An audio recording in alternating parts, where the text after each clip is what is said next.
guys, welcome back to my channel. Today I'm going to be sharing for all of you who are beginner piano players what techniques are really important for you to be working on right now as you are getting started with learning the piano. So I'm going to talk about a few things that are common holdups for people who are just learning the piano. And I'm going to share with you a few ways that you can practice to work through those different things and to improve your technique on the piano. Now at the end of this video, if you stick around to the end, I will be showing you a beginner exercise for playing the 5-finger scale. And this exercise is something that you can use every single day as you practice, and it will help you in your technique as a piano player in all of these different areas that we're going to be talking about today. All right, so the first thing we are going to work on today is the difference between legato and staccato. So first of all, what are those two things? Legato is a way of playing on the piano smooth and connected. So I'm going to demonstrate how to play legato smooth and connected.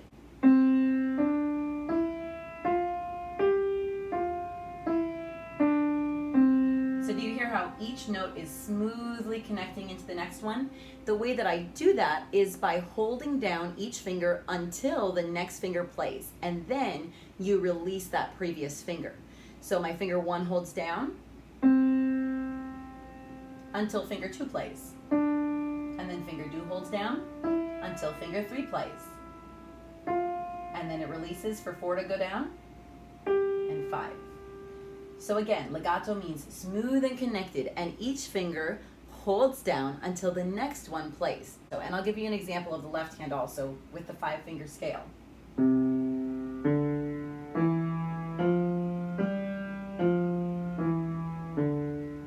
Now the other type of articulation, staccato, you can kind of think of it as the opposite of legato. Staccato is short and bouncy.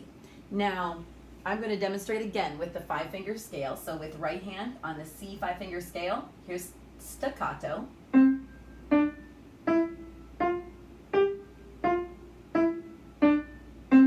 So you see how each note is short and bouncy. I like to tell my students to think of it kind of like playing hot potato. So as soon as your finger touches the keys, you have to get your finger immediately out of the key. You want to think of keeping your fingers very light as you do this, and you also do not want to bounce them very high off of the keys. So it's a light and very short touch on the keys. So after finger 1, you let it touch lightly and immediately come out of the key. Finger 2 touches and immediately comes out. Finger 3 again. And then with left hand, same thing, staccato. The fingers are very light, and think of them as immediately releasing out of the key.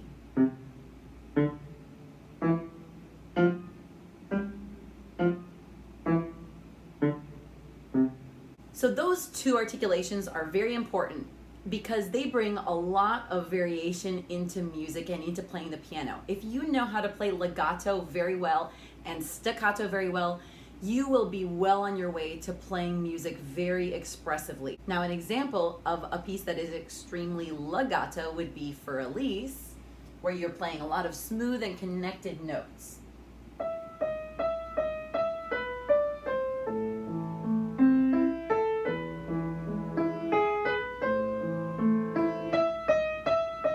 So you see that I'm connecting my fingers very smooth and connected from one finger into the next. Now, an example of a song that has a lot of staccato, your left hand is doing chords staccato, and then your right hand is doing legato.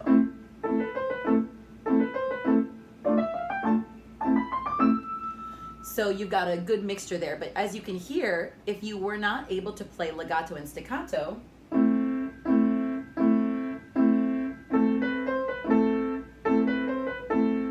it would sound a lot more dry and boring. But when you're able to play legato and staccato, it brings a lot of expression into the music. So that is the first thing. Now, the second thing that is extremely important to learn as a beginner on the piano is the correct hand shape. I can't tell you how important this is to be able to learn right off the bat so that you don't have problems in the future with how to use your hand and fingering and all of that. The correct hand shape as a beginner is to have your hands slightly rounded when you are putting them down onto the keys. So an exercise that can be very helpful as a beginner is to do open hands, and then closed. And by closed, I just mean making it into like that C shape with both of your hands. So open and then closed. Open, closed. Then you take that closed hand shape and you place it on the keys.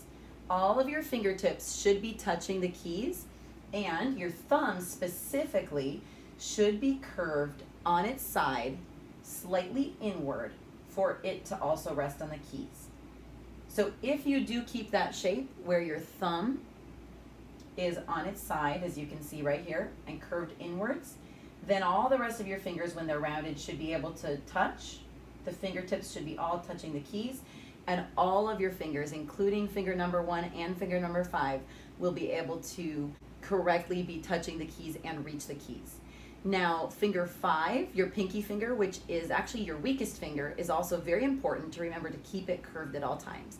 You don't want to have a weak pinky when you're playing the piano, and if it becomes flat like this, it will not be as strong. So it takes away the strength that curving your pinky will give it, and it will be very difficult to play with your pinky finger. One very helpful way to practice correct hand shapes is just doing a lot of scales, because scales help you to drill in the correct hand shape without having to worry about a lot of different fingerings and different notes and rhythms all at the same time. It helps you to really focus on correct hand shape and learning how to play with your fingers in the right shape at all times. All right, so on the topic of scales, our third thing to really work on improving as a beginner is your knowledge of scales. Now, as a beginner, I do recommend that you start by learning 5-finger scales, and I have a video all about 5-finger scales, as well as a free PDF download, and I'll link that up above for you. But 5-finger scales are going to help you in a lot of different ways. First of all, they will help your fingers with what's called dexterity. It just means that you'll be able to move your fingers more quickly from one to the next. Also, learning scales can really help your understanding of the different musical keys. And that is so important as a musician, to understand the musical keys, to understand the order of sharps and the order of flats. And scales help to really drill those concepts kind of into you so that you truly know them and truly understand them for reading and playing music. The next thing is finger independence. So finger independence in piano means that you know how to play with both hands independently from each other, doing different things but doing them at the same time. So this can be very difficult, especially as a beginner, because you're learning a lot of things all at once. But there are some great ways that you can work on this, and if you practice this every single day, this will help you a lot to gain finger independence. Now, the last thing that I'll talk about today that in my opinion is just one of the most important things to really work on as a beginner piano player is rhythm. You want to learn to be able to keep a steady beat when you're playing music. Now, this is much more difficult than it actually sounds. It sounds very straightforward, but keeping a steady beat, especially when you're trying to put together all of the different things that you're learning, can be difficult. So one of the easiest ways to practice keeping a steady beat is to start very, very slowly with any song that you're learning. Now, I know at the beginning it feels so painful and you just want to go fast and you want to play the song, how it sounds for real and all of that, you want to get there quickly. But it's very important from the beginning of learning a song to play it as correctly as possible, and you want to take the rhythm at a pace that you can still play everything correctly, but still with a steady beat. So steady beat just means you're keeping the beat the same and not changing it, not suddenly rushing ahead or pulling back. Now, with rhythm, another thing that's very helpful to do is whatever song you're trying to learn, work on tapping out the rhythm on your lap. You tap the right hand rhythm on your lap like this while counting, and then the left hand rhythm, you tap counting doing this way. So the first step is you'd practice counting out the whole right hand, like 1, 2, 3, 4. Then once you've gone through the whole right hand, then you take just the left hand, 1, 2, 3, 4, and then you'd put it together. 1, 2, 3, 4. So that system really has helped myself and a lot of students to learn even very, very tricky rhythm passages or very easy rhythm passages, where you learn all of the right hand tapping on your lap first, then you learn all of the left hand tapping in your lap, and then finally you put the whole thing together just tapping. That takes out any of the fingerings, any of the notes, all of that extra stuff, and you're able to focus in on just learning the rhythm first. So now I'd like to show you a quick 5-step daily exercise that you can do as a beginner piano player to work on your legato, your staccato, your finger dexterity, your finger independence, and your rhythm and your scales all in one. And you can do this in just a few minutes every single day when you practice. So our first step, we're going to do a 5-finger scale legato. The second step, we're going to do the 5-finger scale staccato with both hands. The third step, we're going to do what's called contrary motion, and I'll show you exactly what that means. The fourth step, you're going to play right hand with a quarter note. That's 1 beat at a time, 1, 1, 1, 1. While the left hand is doing eighth notes, which is 1 and 1 and 1 and 1 and then the fifth step is you'll flip those and do the opposite. So then the right hand will be doing the eighth notes, 1 and 1 and the left hand will be doing the 1, 1. All right, and all of this I'm going to demonstrate with the C 5-finger scale.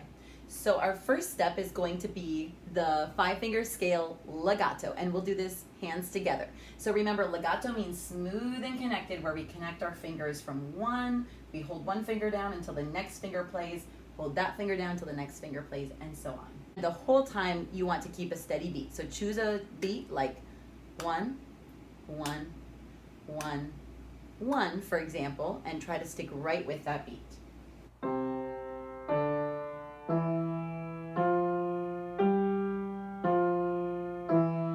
I'm going to go 2 times for each of these.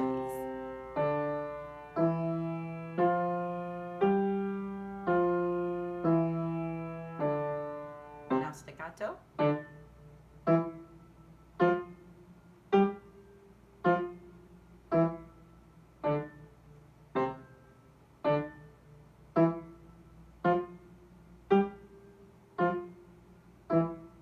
Contrary motion, which is where we're going to start.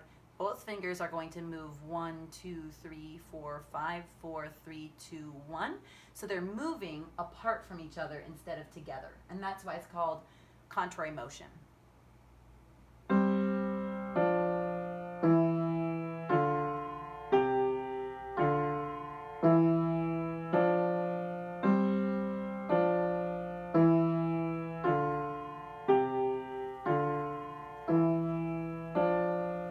Staccato.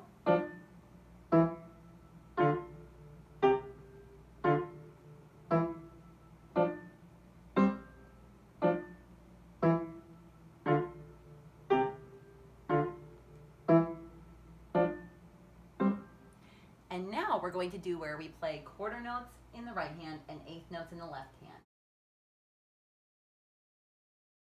This means that the left hand will be playing 2 notes per every 1 note in the right hand.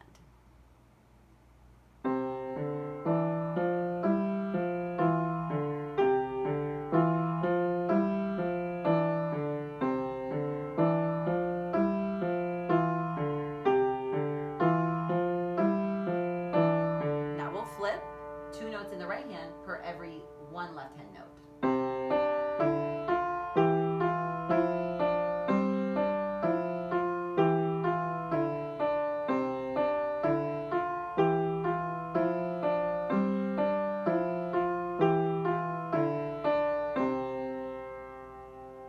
And there you have it, a very simple daily drill that you can do to practice all of those different techniques that we talked about today. And what's fun about that is that you can mix it up. You can play it in any key. So once you've learned all of the 12 major keys, you can play that daily exercise in 12 different ways. And that gives you plenty of practice in all those different things in all of the different major keys. So if you enjoyed this video today, you can go ahead and hit that like button down below. Thank you guys so much for watching, and I will see you in the next video.